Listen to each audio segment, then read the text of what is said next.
어우 피곤해. 얘네들은 도대체 왜 발표를 맨날 새벽에 하는 거예요? 근데 이번에 너무 대박이라서 봐주기로 했어. 안녕하세요.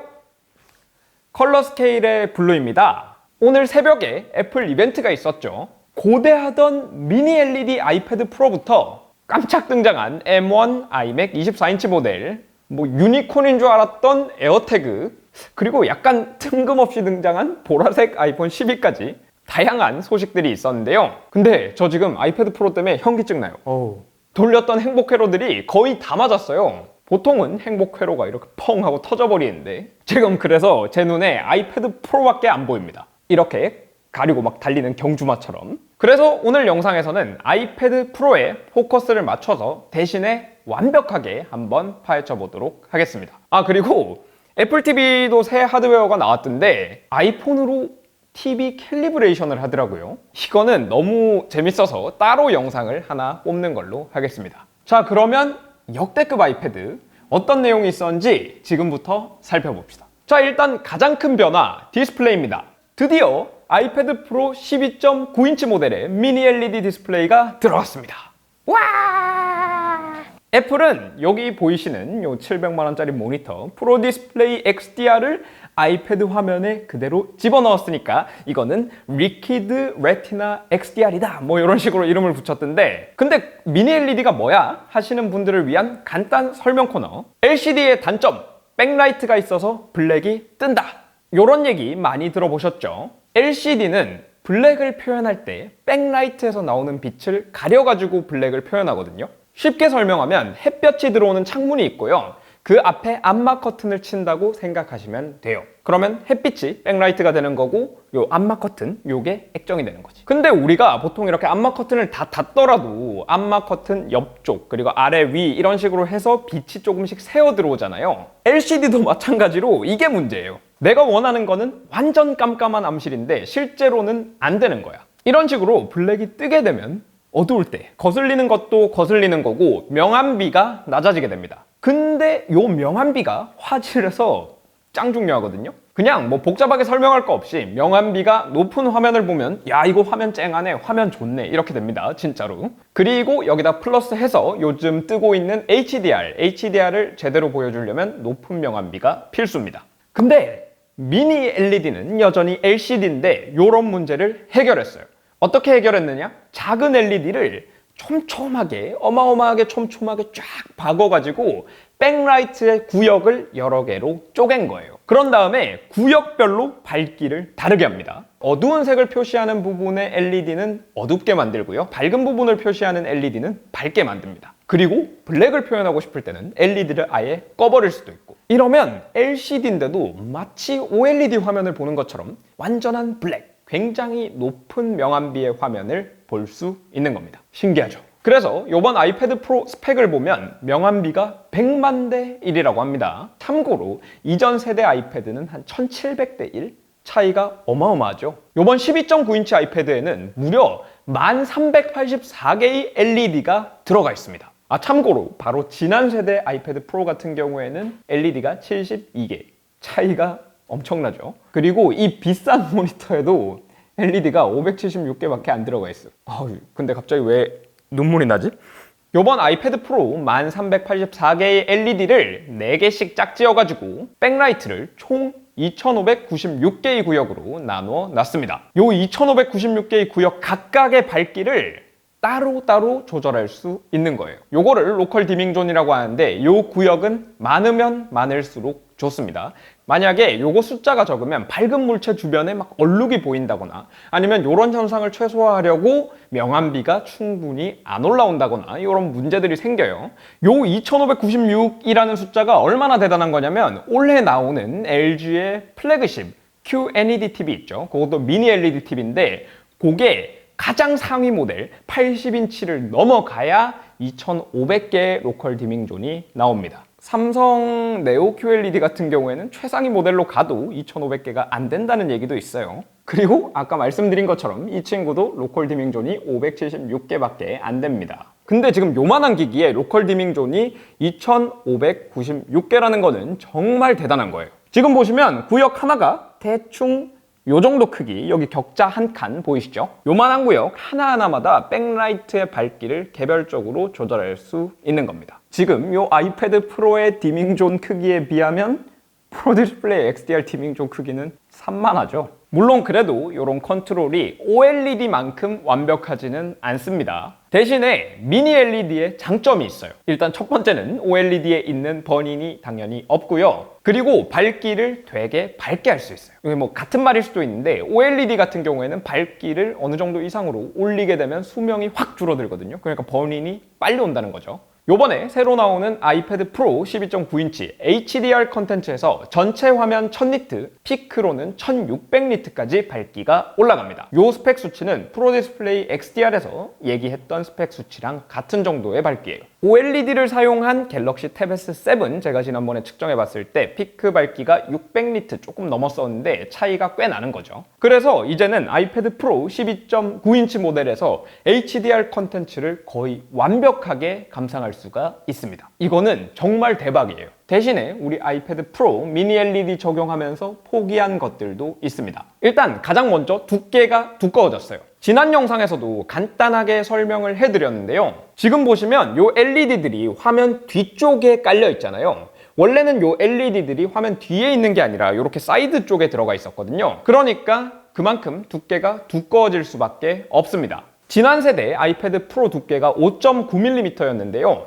이번 세대도 11인치 같은 경우에는 5.9mm 두께가 똑같은데 12.9인치 모델 0.5mm가 두꺼워져서 6.4mm 두께가 됐습니다. 자, 근데 여기서 0.5mm라고 하면 감이 잘 안 오시죠? 이게 어느 정도 두께냐 하면은 지금 이런 신용카드 한 장보다는 더 얇고요. 보니까 대충 A4 용지를 이렇게 4장 정도 겹쳐 놓으면 두께가 0.5mm 근처로 나온다고 하더라고요. 잠깐만, 그러면 이렇게 딱 봤을 때 저는 이 정도 두꺼워지는 건 충분히 감수할 수 있을 것 같아요.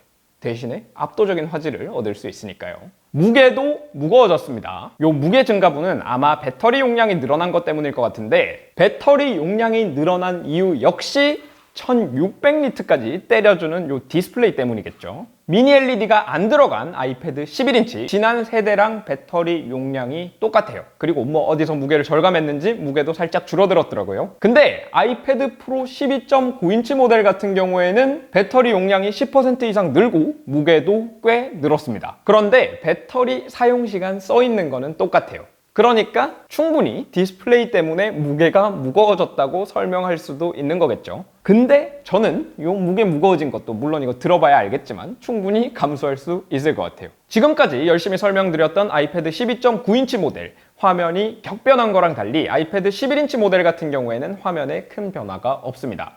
아이패드 11인치를 기다리고 계시던 분들은 좀 아쉬울 수도 있는 소식입니다. 아참, 여러분들 중에 아이패드에 화면 보호 필름 붙이고 사용하는 분들 계시죠? 요번에 아이패드 프로 특히 12.9인치 모델 새로 사신다면 보호 필름 절대로 붙이지 마세요. 아이씨, 갑자기 보호 필름 왜 붙이지 말라는 거야? 제가 이쪽에 좋은 영상을 하나 만들어 놨는데요. 간단하게 설명을 드리면 필름을 붙이면 화면 반사가 쩔어집니다. 근데 이렇게 반사가 많이 되면 명암비가 떨어지거든요.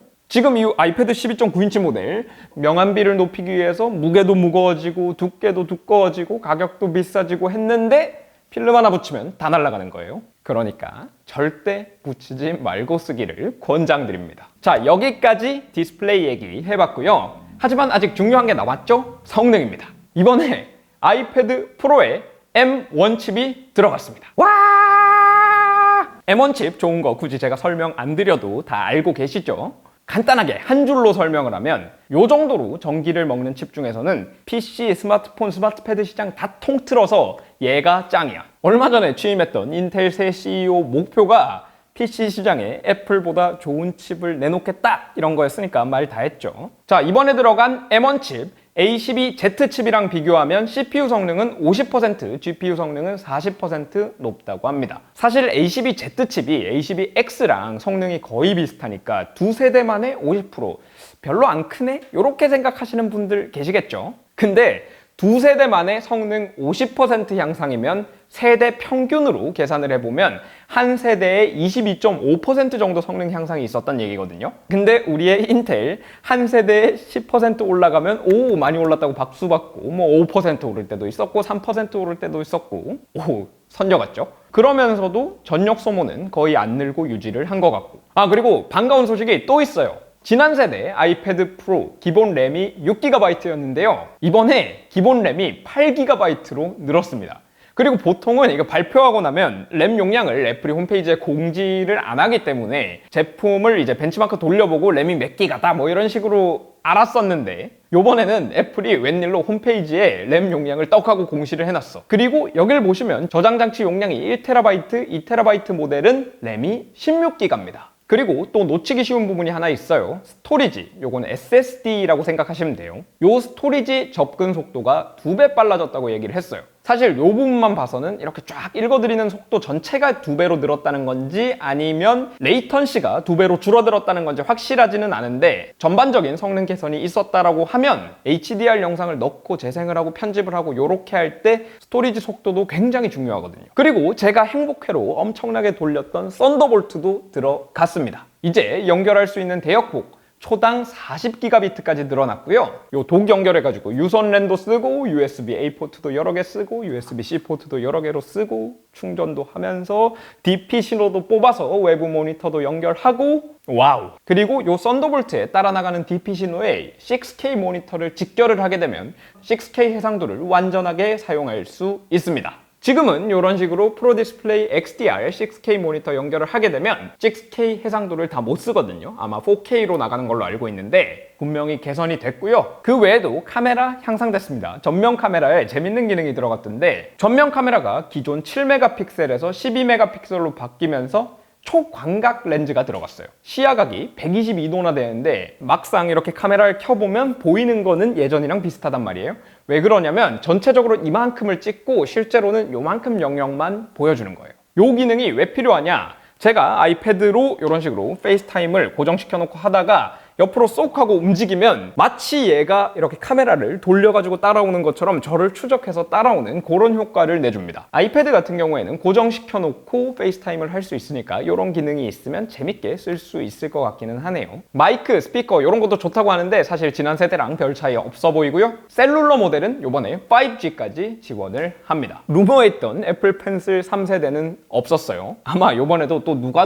유출을 하나 한번 잡으려고 그런 헛소문을 퍼뜨린 것 같아요. 그리고 창렬이라고 욕 많이 먹던 매직 키보드 요번에 흰색도 나온다고 합니다. 근데 아까 전에 두께가 증가했다라고 할 때 뭔가 불안했던 분 계시죠? 그분은 팀자랄이야. 기존에 매직 키보드 사놓은 거 있으시면 아이패드 프로 12.9인치 5세대랑은 호환이 안 됩니다. 새로 사셔야 돼요. 고객님 불만 있어요? English로 컴플레인 하세요. Can you speak English? 그리고 빼먹을 뻔했다. 20W 전원 어댑터를 같이 넣어줍니다. 그 사이에 환경에 대한 사랑이 좀 식었나 봐요. 근데 지구의 날이 내일이던데 지구한테 한 대 맞지 않을까? 당연히 새 아이패드 프로에 아쉬운 점들도 있습니다. 무게 두께 늘어났다 요건 아까 말씀드렸고 제가 보기에 가장 큰 문제는 소프트웨어적인 부분이 아직 비어 보입니다. 골저스한 리퀴드 레티나 XDR 디스플레이 좋아요. M1 칩 좋고요. 8GB 램, 16GB 램 좋고요. 썬더볼트 다 좋은데 얘로 뭘 할 거냐 이거지. 이번 이벤트에서는 요거를 확실히 보여주지 못했어요. 뭐 포토샵도 되고요, 어피니티 포토도 되고요, 이것저것 돼요. 뭐 말은 했는데 근데 이거는 지금까지랑 다를 게 없는 얘기거든요. 그리고 또 이 좋은 디스플레이를 맥이랑 연결해서 사이드카 모드 있잖아요. 그걸로 HDR 모니터링을 할 수 있게 해준다든가 요런 기능들. 물론 제가 말씀드린 요 기능이 동작할 수도 있습니다. 근데 키노트에서 딱 집어서 말을 안 한 걸로 봐서는 아직은 그런 기능이 동작 안 하는 것 같아요. 물론 가능성은 열려 있습니다. 이번에 아이패드 프로에 M1 칩이 들어오면서 아이패드 프로의 성능이 맥 성능과 정말로 동등한 수준에 왔고요. 제가 지난 루머 정리 영상에서 말씀드렸던 것처럼 맥이 애플 실리콘 기반으로 전환을 하면서 맥 앱을 아이패드에서 돌릴 수 있는 기술적인 기반은 마련이 되었어요. 거기다가 요번에 아이패드 램도 8GB, 16GB 이렇게 제공하면서 맥이랑 동등한 수준으로 올라왔고 칩 네이밍을 A14X라고 안 하고 M1 이런 식으로 한 거 보면 의지는 분명히 있는 것 같은데 요거를 행동으로 아직 보여주지는 못했다. 이렇게 평가를 하겠습니다. 요번 WWDC에서 아이패드 OS 쪽 얘기를 굉장히 유심히 지켜봐야 될 것 같아요. 아이패드 프로 코인 떡상일까 떡락일까? 자, 이제 내용들은 쭉 대략 살펴본 것 같고 가격을 볼게요. 아무리 역대급 아이패드라고 해도 가격도 화성 가버리면 살 수가 없잖아요. 아이패드 프로 11인치 모델 같은 경우에는 작년 시작 가격 102만 9천 원에서 올해 99만 9천 원으로 오히려 더 저렴해졌어요. 그리고 대망의 아이패드 프로 12.9인치 같은 경우에는 작년 기준 129만 9천 원에서 올해 137만 9천 원으로 8만 원이 올랐습니다. 근데 생각보다 얼마 안 올랐어요. 8만 원이면. 이야, 우리 팀쿡 웬일이야? 하기에는 아직까지 함정이 남았습니다. 우리 용량 장사 죽지 않고 돌아왔습니다. 제일 기본 모델은 128기가고요. 128기가에서 256기가로 올릴 때 13만 원 더 얹어줘야 되고요. 256에서 512로 올리려면 이번에는 26만 원을 얹어줘야 됩니다. 근데 여기까지는 지난 세대랑 같아요. 1테라로 올라가면 자동으로 램이 16기가로 올라가거든요. 512GB에서 1테라로 갈 때 가격이 무려 52만 원이 비싸집니다. 참고로 맥북 에어 구성을 해보면 512에서 1테라로 SSD 용량 올리는데 27만 원 들고요. 램 8에서 16기가로 올리는데도 27만 원 들어요. 둘이 합치면 54만 원, 거의 비슷하죠. 요즘 용산 가가지고 노트북 램 8기가 사면 한 5만 원 정도 하거든요. 물론 용산에서 사는 램은 DDR4 램이고 요 안에 들어가 있는 램은 LPDDR4X니까 뭐 1대1 비교가 안 된다 이렇게 할 수도 있겠지만 사실 애플은 칩을 훨씬 싸게 받을 거 아니야. 팀쿡 확실히 아직 안 죽었습니다. CU 좀 더 오래 해도 되겠어. 그리고 요 아이패드 같은 경우에는 아까 말씀드렸던 맥 CTO랑 가격이 비슷하다고 했는데 약간 더 나쁘죠. 왜냐하면 얘는 스토리지 1TB랑 램 16기가를 묶어놨거든. 자, 그래가지고 결론, 사야 되냐 말아야 되냐, 만약에 사게 되면 어떤 모델을 사야 되냐. 일단 이번 아이패드 프로 12.9인치 모델을 맥북 에어 가격이랑 비교를 해보면요, 같은 사용으로 맞췄을 때 가격이 10만 원 이상 더 비쌉니다. 거기다가 이제 노트북 비슷하게 쓰고 싶으면 우리의 매직 키보드 가격도 고려를 하셔야죠. 훨씬 더 비싸진다는 얘기입니다. 물론 하드웨어적으로 미니 LED 화면 아이패드 프로에만 들어가 있고 터치도 되고 펜슬도 쓸 수 있고 이런 거는 맥북 에어보다 아이패드 프로가 더 좋은 점이죠. 하지만 아직까지 이 제품은 아이패드 OS를 돌린다는 거. 사실 기존의 아이패드 프로를 이미 만족스럽게 사용하고 계셨고 요번에 바꾸고 싶다 하시는 분들은 그냥 고민하지 말고 요번에 지르시고요. 그게 아니라 요번에 아이패드 프로 역대급이라는 얘기를 하도 많이 들어서 그럼 한번 사볼까? 고민하시는 분들 조금만 더 기다리셔도 좋을 것 같아요. 어차피 지금 당장은 사지도 못하고요. 1차 출시국 31개가 있는데 우리나라는 거기도 못 든 것 같아. 근데 그 1차 출시국들이 5월 하반기에 출시를 한다 그러거든요. 그러면 우리나라에는 빨라도 5월 진짜 완전 말일 아니면 6월 초 이렇게 될 텐데 그때가 되면 WWDC가 진짜 한 2주 정도밖에 안 남았을 거예요. 그때까지 구매 결정을 좀 미루시고 WWDC에서 아이패드 OS 발표되는 거 보고 아이패드 코인 떡상인지 떡락인지 확인해 보시고 결정하셔도 늦지 않을 것 같습니다. 만약에 구매를 하게 되면 이번에는 12.9인치 모델을 추천드립니다. 30만 원 정도 가격 차이가 나는데요. 원래도 사실 크기 차이 때문에 가격 차이가 좀 났었고 요번에 미니 LED에 요 정도 가격은 충분히 더 줄 수 있지 않나 이런 생각이 듭니다. 뭐 용량 같은 경우에는 지금 당장 구매하고 싶은 분들은 베팅을 좀 하셔야 될 것 같아요. 얘가 정말로 노트북을 어느 정도까지 대체할 수 있는 물건이 될 것 같다. 미래에 지금은 안 듭니다. 미래에 될 것 같다라고 하시면 뭐 램도 좀 욕심을 내서 1TB 모델을 구매해 볼 수도 있을 것 같은데 그게 아니면 그냥 작은 용량 모델 사시는 게 낫지 않나 이렇게 생각을 합니다. 힘들어. 지금까지 역대급 아이패드 프로 살펴봤고요. 더 궁금한 점 있으신 분들은 댓글 남겨주시길 부탁드리겠습니다. 영상이 유익하셨다면 구독, 좋아요, 알림 설정까지 부탁드리겠습니다. 지금까지 컬러스케일이었습니다.